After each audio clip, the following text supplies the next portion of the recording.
When making beats, I always tell myself to live in the moment. So, when I made the song, naalala ko, pauwi ako galing school. And nalobat yung AirPods ko. And nung pagkatanggal ko, all I heard was rain, cars, and sirens, and all the other stuff. And for me, I was like, huh. I am Uniqlova. This is Clova Archives featuring Midnight Manila. Midnight Manila, lamang ng storya ko, yeah. Di na makahintay na muling suksin ang iyong mga tala. Sa gabi nando nais kong maalala. I really don't know much about music theory. I just know the basic fundamentals of it. And for me, my greatest tools are my ears. So, kapag maganda agad sa tenga ko, rine-record ko na agad either sa phone or sa laptop na mismo. And I just mastered FL Studio. So I started with these keys, and it's very simple, and it became the overall floor plan ng buong beat. So I'm sure it's like this.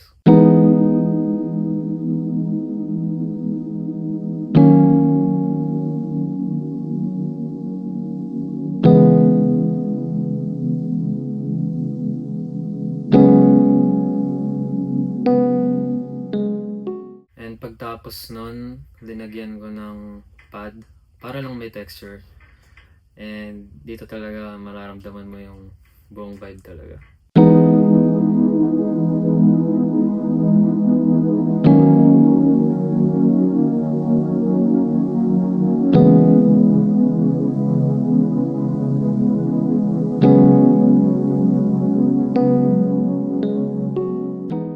After that, I went straight into the drums.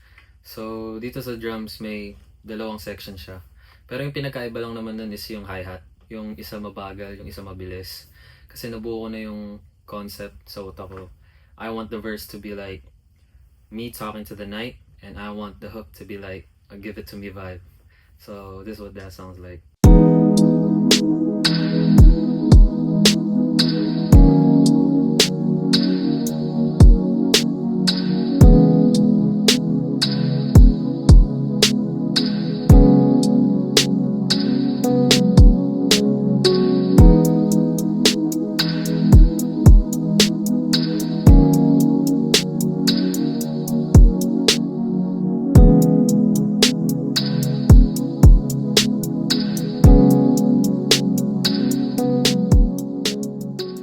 I was in a long debate kung bass or 808 yung ilalagay ko.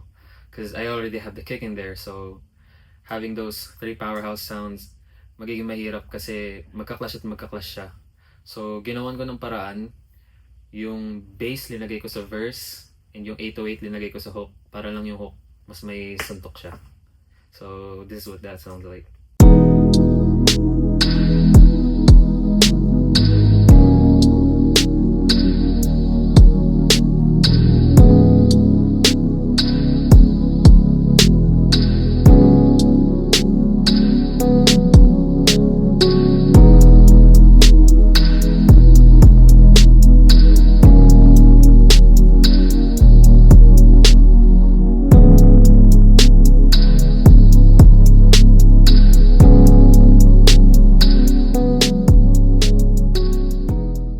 Going to the hook section, yung goal ko dito is magkaroon ng sariling boses yung gabi. Because Midnight Manila is an entity, and I don't want to put a lot of instruments in there because, you know, you have to have space for the vocals. So, linagyan ko muna nitong ambient na strings.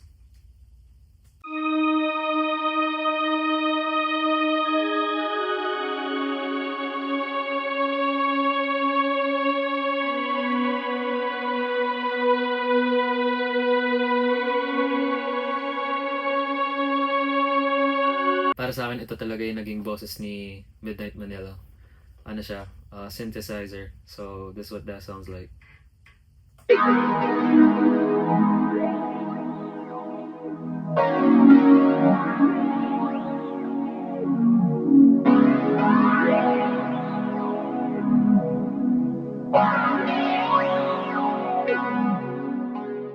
after that, I was blanked out.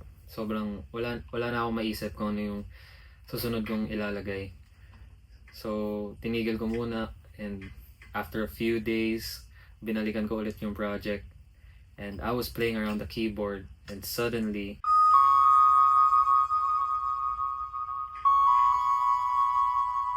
and I was like, damn, it really sounds good. So, linagyan ko siya ng maraming effects dito, mga reverb, mga EQ, ganun. And pagtapos nun, ito na yung tunog niya.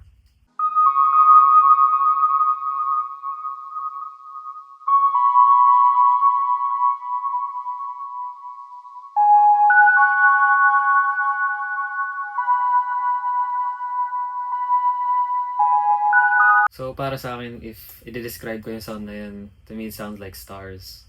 Like if you're gonna ask me what stars sounds like, it's gonna be like that. But, you know, hindi naman ganun naman talaga yung sound ng stars, but you get the idea. I recorded my part on the hook, sinulat ko na rin yung mga verses, umuwi yung ate ko, re-record na din niya yung hook, and I said, I just want a third section. And sa third section, gusto ko instrumental lang. Yung concept ng third section is like the wish is being granted. And I'm a very big fan of Mike Dean and lahat ng mga synth outros, synth solo.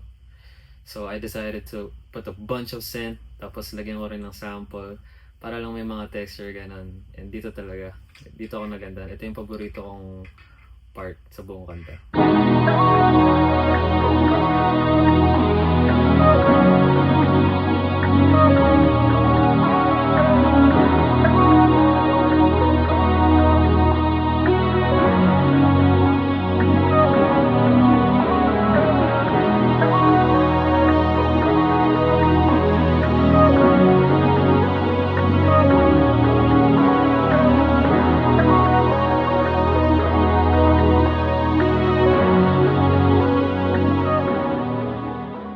To me, making beats will always be an experience because you really don't know what's gonna happen. Like, pag ginawa mo na, syempre, magagandahan ka, and kinabukasan parang, so titigil mo muna yung project, tapos after a few days, or months, babalikan mo, tapos, wow, ginawa ko yun.